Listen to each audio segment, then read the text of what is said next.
মুখ্যমন্ত্রীর আহ্বানে ব্যাপক সাড়া, নির্বাচনোত্তর পরিবেশে বিভিন্ন স্থানে উৎসবের মেজাজে রক্তদান শিবিরের আয়োজন।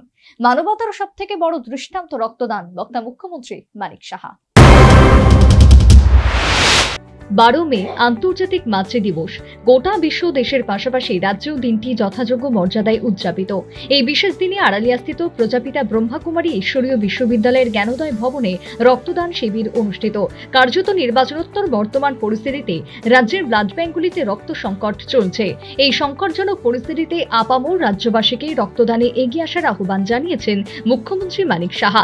সেই আহ্বানে সাড়া দিয়ে প্রজাপিতা ব্রহ্মাকুমারী ঈশ্বরীয় বিশ্ববিদ্যালয়ের এই রক্তদান শিবিরের আয়োজন। রক্তদান শিবিরে মুখ্যমন্ত্রী মানিক সাহা, রাজ্যের যুব বিষয়ক ও ক্রীড়া মন্ত্রী টিঙ্কু রায়, প্রজাপিতা ব্রহ্মাকুমারী ঈশ্বরীয় বিশ্ববিদ্যালয়ের বোনেরা উপস্থিত ছিলেন।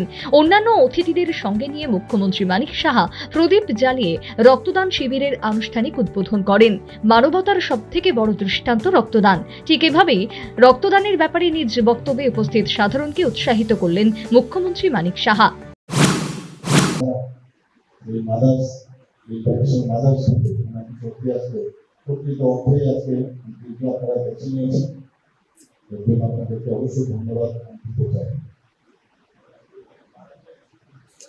মানবতার সবচেয়ে বড় দৃষ্টান্ত হচ্ছে রক্তদান।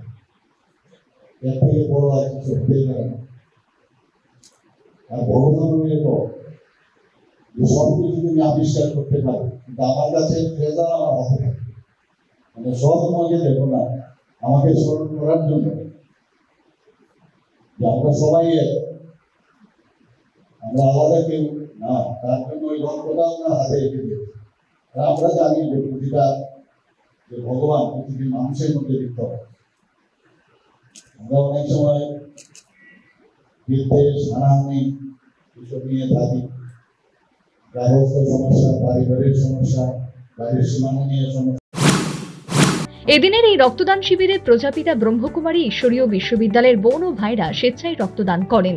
সর্বোপরি মুখ্যমন্ত্রী মানিক সাহার আহ্বানে সাড়া দিয়ে এদিন এই ভাই ও বোনেদের রক্তদান শিবিরকে কেন্দ্র করে জ্ঞানোদয় ভবন ছিল নীরব, শান্তিপূর্ণ, উৎসব মুখরিত। Bureau report, news vanguard.